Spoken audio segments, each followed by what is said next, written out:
evening and welcome to Tucker Carlson Tonight. There is newly uncovered evidence that Congresswoman Ilhan Omar may have scammed this country's immigration system. There are serious allegations tonight of both fraud and perjury. Did Omar lie about her own name? Did she enter into a sham marriage with her biological brother? Our investigation into this in just a moment. Well, as he left the White House yesterday for that rally in North Carolina, the president briefly paused to remark about Congresswoman Ilhan Omar's mysterious marriage history. Watch this. There's a lot of talk about the fact that she was married to her brother. I know nothing about it. I hear she was married to her brother. You're asking me a question about it. I don't know, but I'm sure that somebody would be looking at that. Well, it turns out someone has been looking into it. David Steinberg spent a decade as PJ Media's New York editor. He has been closely investigating Ilhan Omar's background for years since she entered public life. He's cultivated sources within the Minnesota Somali community. He knows as much about Omar's background as any reporter could know. Very few are interested, but he's deeply interested, and he should be. Just this morning, Steinberg released a piece on Powerline blog. In that piece, he repeats the claim that Omar married her biological brother. And then he makes this stunning allegation, sourced to members of the Minneapolis Somali community. Quote, in 1995, Ilhan entered the United States as a fraudulent member of the Omar family. That is not her family. The Omar family is a second unrelated family which was being granted asylum by the United States. The Omars allowed Ilhan, her genetic sister Sarah, and her genetic father Nur Saeed to use false names to apply for asylum as members of the Omar family. Ilhan's genetic family split up at this time. Ilhan's three other siblings, using their real names, managed to get asylum in the United Kingdom, unquote. Remarkable. Steinberg goes on to say Ilhan's brother was one of those three siblings, and that she was later legally married to this man, her biological brother, from 2009 until 2017. It's a shocking claim. So far it is unproven. Omar has denied the story, but she hasn't disproven it. The Minneapolis Star-Tribune, Omar's local newspaper, responsible for a lot of fawning coverage about Omar, has tried to investigate the matter. They say they can neither confirm nor rebut the allegations. Omar is not participating. Last month, the paper noted that Omar has refused even to provide the full names of her immediate family. Let's read that again. The paper revealed last month that Omar will not even reveal the names of her family. None of her relatives have come forward to comment on this, by the way. It is all bizarre, but it deserves to be investigated. There is far more smoke here than there ever was for the idea that, say, the president colluded with Russia to rig the election. So we'd like to know more. Scott Johnson is a Minnesota attorney. He's a contributor to Powerline. He worked closely with Steinberg on this latest piece, and he joins us tonight. Scott, thanks very much for coming on. So this new allegation that Omar is not her name is made with some documentary evidence backing it up. I guess the question, my first question would be, has Omar commented on this? The answer to that is no. And I can't say that anyone has asked her about her, but her response to every question addressed to her that relates to any of these issues has been a non-response and an imputation of bigotry to the person asking it, including to the Star-Tribune in their June 23rd story that you alluded to. When they asked her about these revelations that had come out in the Minnesota State Campaign Finance Board investigation that suggested that her marriage to husband number two, Ahmed Elmi, was a sham because she'd been filing tax returns with another man whom she wasn't married to while she was still married to Ahmed Elmi. When the Star-Tribune asked her about that, she implied that the Star-Tribune was colluding with Powerline in its bigoted pursuit of this story. And that's been her approach to her response to this story for the past 3 years. It's worked well for her so far, and it's really this State Campaign Finance Board findings that came out on June 6th last month that initiated this wave of attention to the story regarding the sham marriage she entered into in 2009. She always talks about her faith tradition when she talks about her marriages, but Coincidentally, we posted on Powerline a screenshot of her marriage certificate to Ahmed Elmi, the husband number 2, and the marriage was performed by a Christian minister who signed it. So I have to say, when you say there's smoke, there's an awful lot of smoke, and Ilhan Omar's answer to all questions related to this has been a non-response and accusations of bigotry. That's her modus operandi. So if the Star Tribune, which is run by cringing liberals, is a racist organ, then you know that we're dealing with a very high level of BS here. What is your view of this? You've looked as closely into this as anybody. Do you believe that she was involved in a sham marriage to her biological brother? The sham marriage part I would put at a 98% level of certainty. That's my view. The marriage to her brother part I would put at about a 90% level of certainty. I would urge your viewers to take a look at David Steinberg's incredible piece of investigative journalism that we published on Powerline this morning. David lays out a variety of evidence, photographic, social media posts, interviews, and the like, showing the family relationships and reconstructing her original family, including the siblings in the United Kingdom, who include this Ahmed Elmi, whom she married in the year 2009 and who has returned to the United Kingdom. You really have to see this with your own eyes to see how much substance there is to the story, and I think there's a lot of substance. I agree with that completely. This is not something that can be dismissed as a conspiracy theory or some right-wing nonsense. This is absolutely real. It's linked, by the way, live on Tucker Carlson Tonight Facebook page, and we hope our viewers will check it out. Scott Johnson, thank you very much for this. I know that we'll talk to you again. Good to see you. Thank you for your interest in the story, Tucker. It's an amazing story. Katie Pavlich is an editor at townhall.com. Yesterday she tweeted this point, which is a good point, quote, "The Beltway and New York media really want to hammer Trump for saying he heard Ilhan Omar married her brother, but then they'd actually have to cover that story." Which is an absolutely solid point. Katie Pavlich joins us tonight. So, Katie, you've got a better sense of how much coverage this story has received. Any?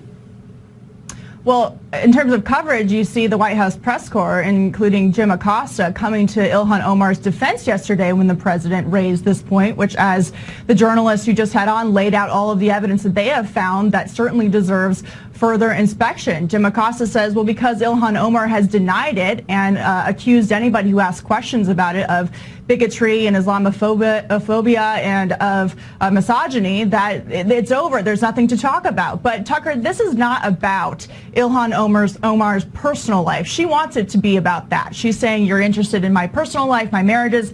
This is about potential fraud that she has engaged in with filing tax returns while she was married legally to one man and not legally married to another. That is illegal. There's a number of questions about the paperwork that she filed in terms of her divorce, saying that in 2011 she had no idea where the man she was married to was. She had no way to get in touch with him, and yet there are photos of them together post-2011. And so this isn't just about attacking Ilhan Omar. She wants everyone to think it is on a personal level because we just don't like where she's from or the color of her skin. It's based on the idea that journalists are supposed to be looking out for the interests of the American people and for the people that Ilhan Omar serves in her district. And instead, they're covering for her and calling the journalists on the ground who have actually looked into this conservative activists instead of taking them seriously. Exactly. She says she was married in her faith tradition, but she was married by a Christian minister. She's lying. Yeah. So you'd think people would follow up on that. Katie Pavlich, thank you so much. Thanks, Tucker.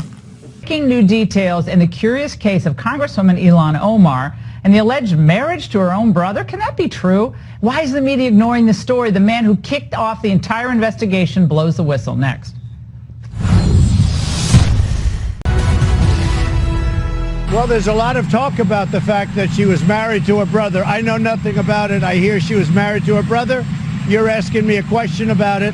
I don't know, but I'm sure that somebody would be looking at that. President Trump referencing reports that Congresswoman Ilhan Omar may have married her brother back in 2009. Now, Omar denies this, but a new report claims to have enough evidence for authorities to investigate the first Somali American in Congress. Trace Gallagher is in our West Coast newsroom live with the details. Trace. Laura, investigative reporter David Steinberg with PJ Media has been following this story for almost a year. Now, Steinberg claims that through social media and numerous interviews with the Minnesota Somali community, he has the evidence to prove that Ilhan Omar entered into a sham marriage with her brother and participated in, quoting here, fraudulent activities and willful misrepresentations related to her marital arrangements. According to his reporting, Omar came into the U.S. in 1995 as a fraudulent member of the Omar family, using their last name to apply for asylum. Steinberg says her real name is Ilhan Noor Saeed Elmi, and in 2009 she married Ahmed Noor Saeed Elmi, her biological brother, who applied for asylum under his real name. Steinberg also says he has the evidence to identify Omar's biological sisters and father. He goes on to say Omar should be investigated for perjury, immigration fraud, tax fraud, student loan fraud, and bigamy. Scott Johnson worked with David Steinberg on the piece and earlier spoke with Tucker Carlson. Watch. The sham marriage part I would put at a 98% level of certainty. That's my view. The marriage to her brother part I would put at about a 90% level of certainty. We should note Fox News has also looked into these allegations, but we have not found concrete evidence to confirm them, though Ilhan Omar has stonewalled nearly all questions and inquiries. Therefore, getting to the truth has proven elusive for a number of news outlets. Her spokesperson told the Minneapolis Star-Tribune that she is often the target of conspiracy theories and false accusations, and that media outlets shouldn't, quote, fan the flames of hate. Though it appears the Minnesota Campaign Finance and Public Disclosure Board is also fanning the flames of hate because it has ruled that Omar violated campaign finance rules and ordered that she reimburse her former campaign committee. The board says Omar and her current husband filed joint tax returns. Problem is, at the time, she was married to another man, namely Ahmed Elmi. Laura. Wow. Again, as Trace just laid out, Fox has not independently verified this extensive information laid out by this independent journalist, but it does raise the question, why aren't any mainstream media outlets looking into this? Well, Omar's local paper, the Star-Tribune, last penned a piece nearly a month ago. We reached out to them and they refused to give us a clear answer as to their future coverage. But what about the Washington Post, the New York Times, AP?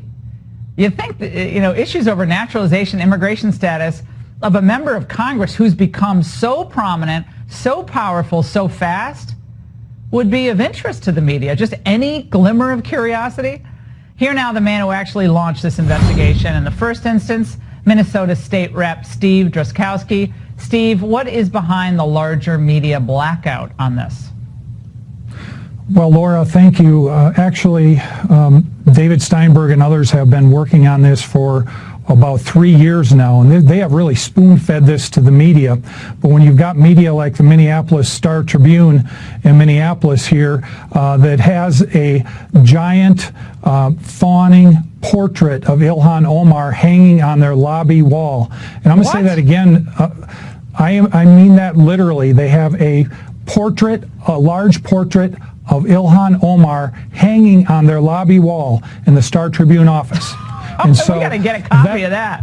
We got to get a picture of that. That's hilarious. I can send it to you. Okay. And so that is what we are dealing with here in Minnesota. And over again, the media has been stonewalling this for the last year. And so we're really frustrated and really appreciate you reaching out and covering some of this. So what Steinberg says is that basically in 1995, Ilhan entered the United States as a fraudulent member of the, quote, Omar family, but that's not her family.